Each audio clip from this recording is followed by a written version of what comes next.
alone, you son of a bitch. And I'm finna beat your ass, Cobrina. Don't fucking play with me, fool. I seen that shit with my own eyes. And I'm finna dust your ass, bitch.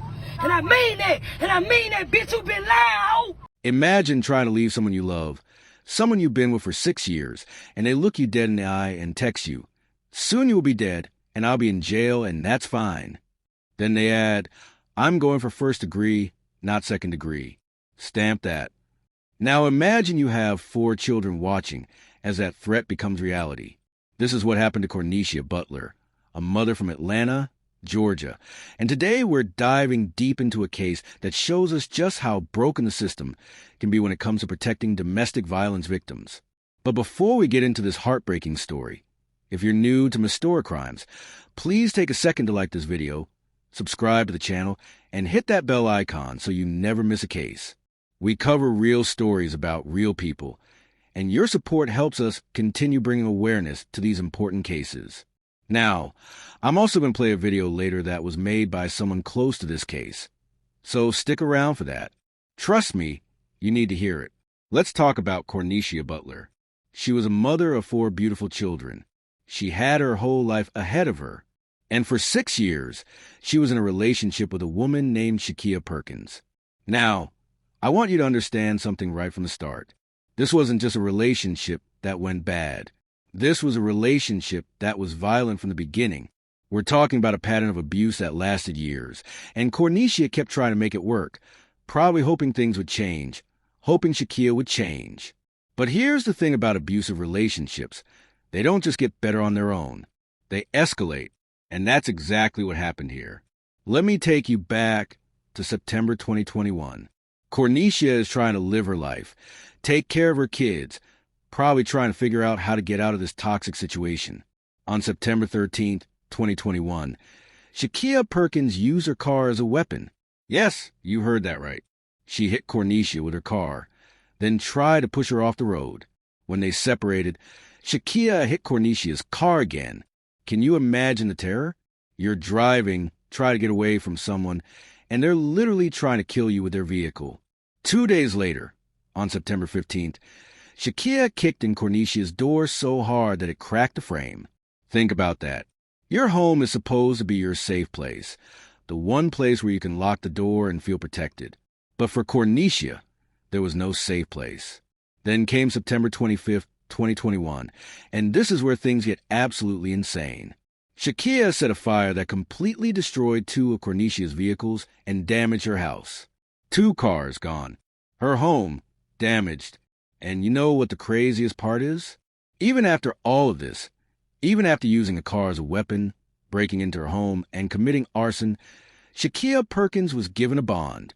A judge ordered a bond totaling $70,000 on charges of aggravated assault, criminal damage to property, terroristic threats, and first-degree arson. $70,000, and she was back out on the streets. Now here's where I need you to really pay attention, because this is where the system completely failed Corneshia Butler. Part of that bond agreement had conditions. Shakyia was ordered to stay at least 200 yards away from Corneshia. 200 yards. That's like 2 football fields. Seems reasonable, right? It should have kept Corneshia safe. But it didn't, because Shakyia violated those conditions. She didn't stay away. She couldn't stay away. And this is what I need you to understand about abusers. When someone tells you they'd rather go to prison than let you go, believe them. When someone shows you through their actions again and again that they don't care about consequences, believe them. Corneshia knew this. She wasn't naive. After everything Shakyia had put her through, after the car attacks, the broken door, the arson, Corneshia did what we always tell domestic violence victims to do. She got a restraining order. She ended the relationship. She tried to protect herself legally. She did everything right. But here's the brutal truth that nobody wants to talk about. Sometimes doing everything right still isn't enough. Sometimes the system that's supposed to protect you has so many cracks that dangerous people slip right through. And Shakyia Perkins slipped through every single crack. Throughout 2022, Corneshia was living in fear. Police records show that between September and November 2022 alone, there were 4 domestic violence cases filed against Shakyia. 4 cases in just 3 months. Let that sink in. And during this time, Shakyia was stalking Corneshia, following her, watching her, making sure Corneshia knew she was never really safe. Then came the text messages. And guys, these messages are chilling. Corneshia showed police screenshots where Shakyia had written, "Soon you'll be dead, and I'll be in jail, and that's fine." Another message said, "I'm going for first degree, not second degree." Stamp that. Think about what that means. Shakyia wasn't just threatening Corneshia in the heat of an argument. She was planning it. She was telling Corneshia exactly what she was going to do. First-degree murder means premeditation. It means you thought about it, you planned it, and you carried it out. And Shakyia was literally texting these plans to Corneshia like it was nothing. Now, when someone sends you messages like that, when they've already tried to run you off the road, when they've already burned your property, when they've already been arrested multiple times, what do you think is going to happen? The police had these text messages. They had the restraining order violations. They had a pattern of escalating violence. And still, Shakyia Perkins was out on bond. November 16th, 2022. This is the day that everything Shakyia had been threatening finally happened.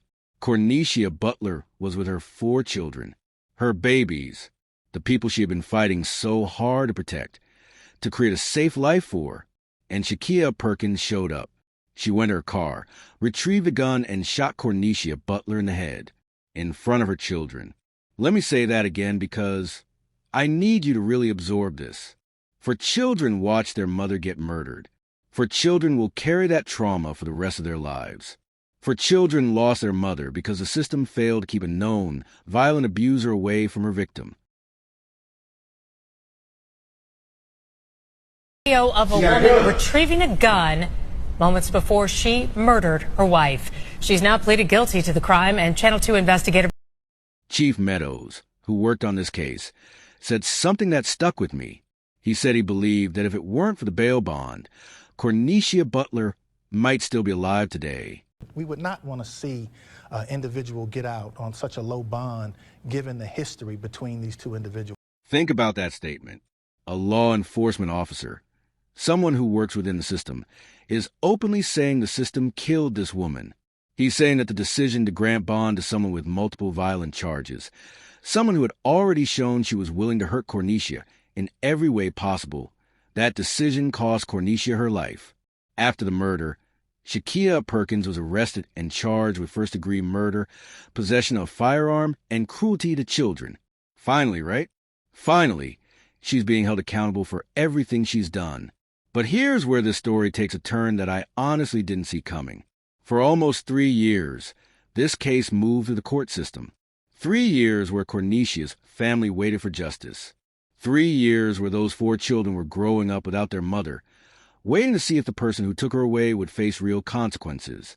And then in July 2025, just a few months ago, Shakyia Perkins made a decision.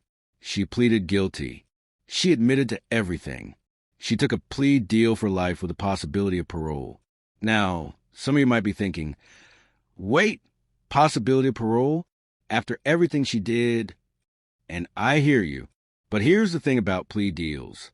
As part of this agreement, all the charges related to the earlier incidents, the trying to run Corneshia off the road, the arson, the property damage, all of that was dismissed. So let me get this straight. Shakyia Perkins terrorized Corneshia Butler for years. She tried to kill her with a car. She burned her property. She threatened her life in writing. She violated a restraining order.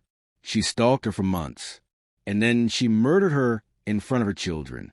And in exchange for pleading guilty to the murder, she gets the possibility of parole one day and doesn't have to answer for any of the other crimes? Does that sound like justice to you? Because I'm going to be honest with you, I struggle with this. I understand why prosecutors make plea deals. It guarantees a conviction. It spares the family from a traumatic trial, and it saves taxpayer money. But when I think about those 4 children, when I think about what they witnessed, when I think about how many chances Shakyia had to stop before it got a murder, it's hard to feel like justice was truly served. And here's something else that came out of this case. Fulton County District Attorney Fonnie Willis spoke about this case and said something really important. She said, We here in Fulton County need to do what they've done all across the country and create a family justice center. She was talking about resources for domestic violence victims, places where they can get real help, real protection, not just a piece of paper that says someone should stay away from them. Because that's what Corneshia had, a piece of paper, a restraining order that meant nothing when Shakyia decided to violate it, a bond condition that was supposed to keep her 200 yards away but didn't, a criminal justice system that arrested Shakyia multiple times but kept letting her out. Now, I promised you I'd show you a video made by someone connected to this case, and I'm going to play that for you now because their perspective matters. Their pain matters. And we need to hear from the people who loved Corneshia Butler and are still living with this loss every single day. In the Perkins case, it is a wife who kills her wife. There had been escalating violence. After watching that, I want to ask you some questions, and I really want you to think about these. How many red flags does someone have to show before we take them seriously? Shakyia Perkins gave us every warning sign imaginable. She was violent. She made threats. She violated court orders. She literally told Corneshia she was going to kill her and go to prison for it. So why wasn't she stopped? At what point do we as a society decide that someone has proven they're too dangerous to be out on the streets? And here's another question that keeps me up at night. How many Corneshias are out there right now? How many people are living in fear, have restraining orders that don't protect them, are being stalked by someone who's already shown they're capable of violence? How many people are doing everything right, following all the legal steps, and still aren't safe? Think about the psychology of someone like Shakyia Perkins. What makes a person believe they own another human being so completely that they'd rather see them dead than free? What goes through your mind when you text someone that you're going to murder them, and you don't care about going to prison? That's not a crime of passion. That's not a moment of rage. That's a calculated decision that this person would rather destroy a life, destroy a family, traumatize 4 children, and spend the rest of their life in prison than allow someone to leave them. That level of possession, that level of control is not love. It never was. It's ownership. It's the belief that another person exists for you and has no right to their own life, their own choices, their own freedom. And when we fail to stop people like that, when we give them chance after chance, when we let them out on bond despite overwhelming evidence that they're dangerous, we're telling victims that their safety doesn't matter as much as an abuser's freedom. Corneshia Butler deserved better. Her 4 children deserve better. They deserved a system that actually protected them instead of one that failed them at every single turn. If this case affected you, if it made you angry, if it made you think about the people in your own life who might be in dangerous situations, I need you to do something. Share this video. Talk about Corneshia's story. Because awareness is the first step to change. And please, if you know someone in an abusive relationship, don't just tell them to leave. Help them make a safety plan. Connect them with resources. Understand that leaving is often the most dangerous time for a victim. Hit that subscribe button for Mystoracrimes if you haven't already, and turn on notifications so you never miss a case. We tell these stories not for entertainment, but because these are real people who deserve to be remembered. Drop a comment below telling me what you think about this case. Do you think the plea deal was justice? What would real justice look like for Corneshia's family? Thank you for watching, and remember, domestic violence doesn't discriminate. It happens in every community, every relationship type, every economic class. If you or someone you know needs help, please reach out to the National Domestic Violence Hotline. Your life is worth saving. Corneshia's story didn't have to end this way, and neither does anyone else's.